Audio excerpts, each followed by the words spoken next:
Hi everyone, my name is Arlene Nunez Garcia, and today I will be sharing a story.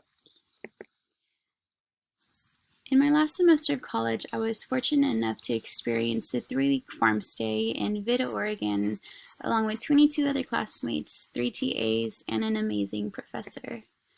At first, I was generally just really excited to have a change of scenery, but I was also really excited about completely diving into the world of regenerative agriculture and experiencing firsthand these sustainable techniques. The dynamics of living with 26 other people was definitely interesting. Not only were we working together to grow food, but we were also living together, which meant we had to coordinate shower times and equally distribute work responsibilities around the house, such as cooking and cleaning. But our daily schedules were definitely more. Our experience in Vida, Oregon, was definitely more than just our schedules.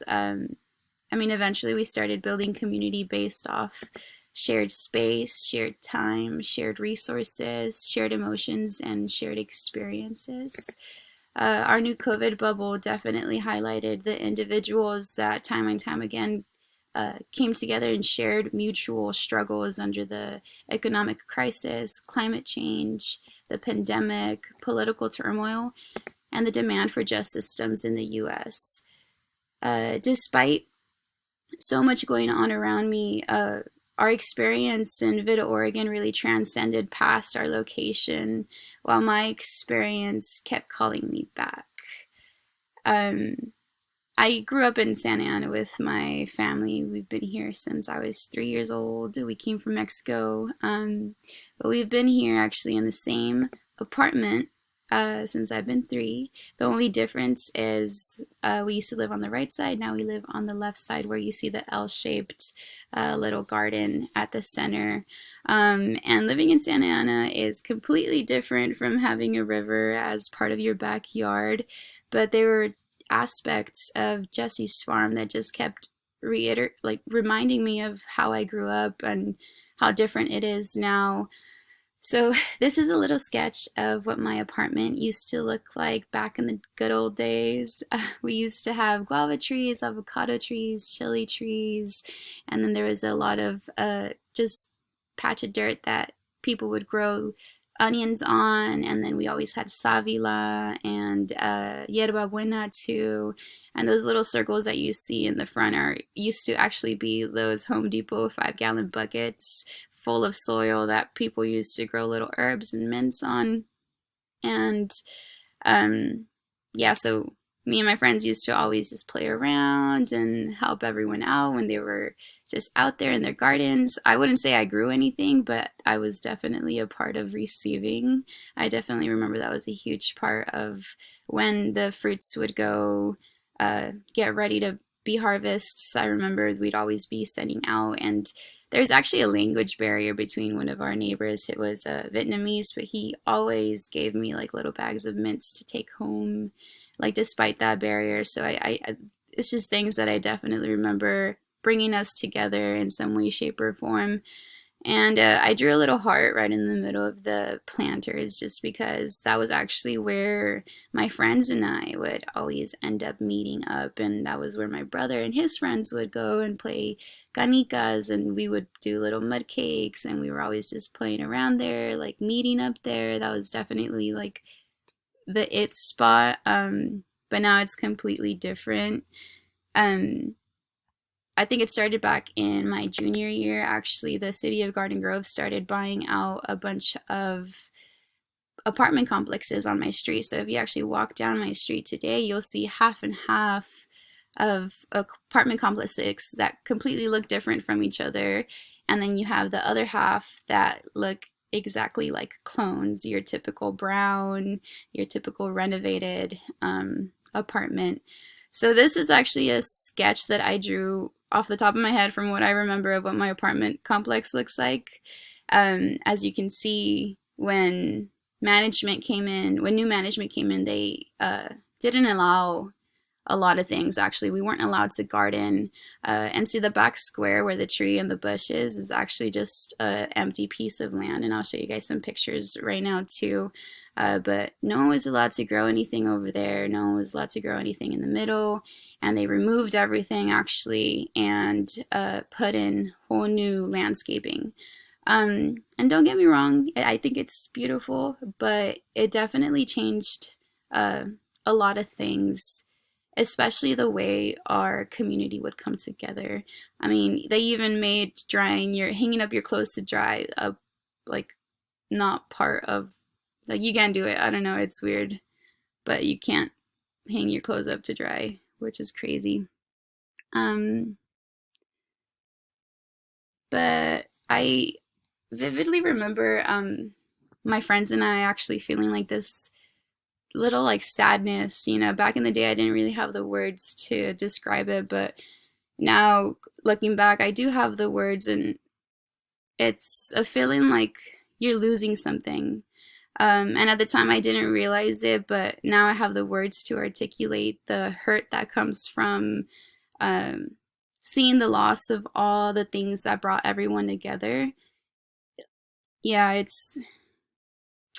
but these are some pictures, current day pictures. If you come in walking from the street, this is the edges that you see, which are nice. But you see on the right side is just an empty lot of soil, dirt, whatever you want to call it. But that's where the buckets used to be full of mints and stuff. They're not there anymore.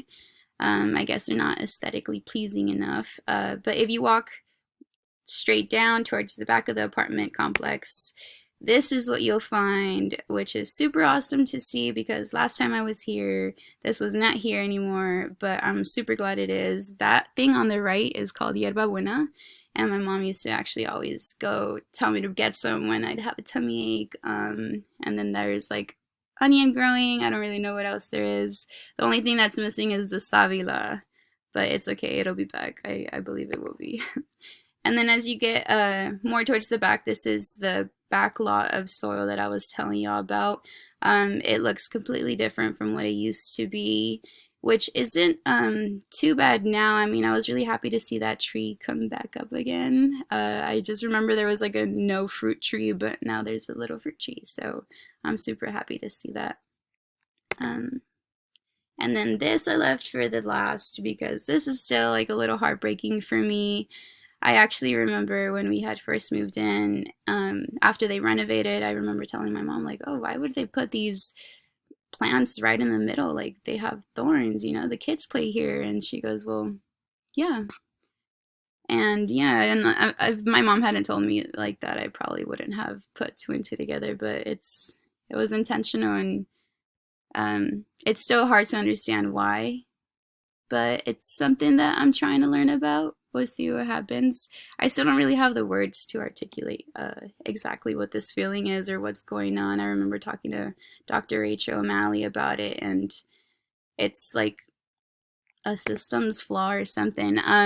But it's bigger than what's going on just in my apartment complex. Actually, this is two of my local little marketplaces. This is right down the street from me, and then this is from the other street. So two streets going down, these are the little markets, and this is what they actually used to look like way back in the day. And now that I'm here, they got again renovated, and they took out all the edges and put like these dainty little grasses. I mean, they tried, but I felt like they could have tried a little bit harder in regards to putting like water resistant and California friendly plants. I totally get what they were doing, but I think there was a little bit of a design flaw to it. Not just that, but they also completely painted the buildings all gray. And it's an ugly gray that does not go with my community. I mean, these are the corners of both of my streets. So if I walk down whichever side of the street, these hug my community, and it's weird to see gray. It really is. And I see it happening more and more. This is also one of the newest projects currently happening in my city. They are putting a streetcar rail set right through. And don't get me wrong, I totally am for uh, public transit and better forms of public transit. But it's scary to see so much change happening without the consent of community. I think that's one of the biggest issues that's currently going on is when we develop communities, it's really important that we don't lose these vibrant cultural pockets that um, are here, that are their families and their culture and so much more to it. Um, but yeah, that was my story. I was again really happy to see some things coming back, and I'm hopefully going to be able to see more. But I think now that I had gone to Oregon and came back, it's a mindset thing that's completely changed. And I see it now more like the privilege it is to be able to grow your own plants where you want. And I never really saw it like that, but my experience in Oregon definitely did more than just open my eyes to this issue, and I'm definitely glad it did. But thank you for listening.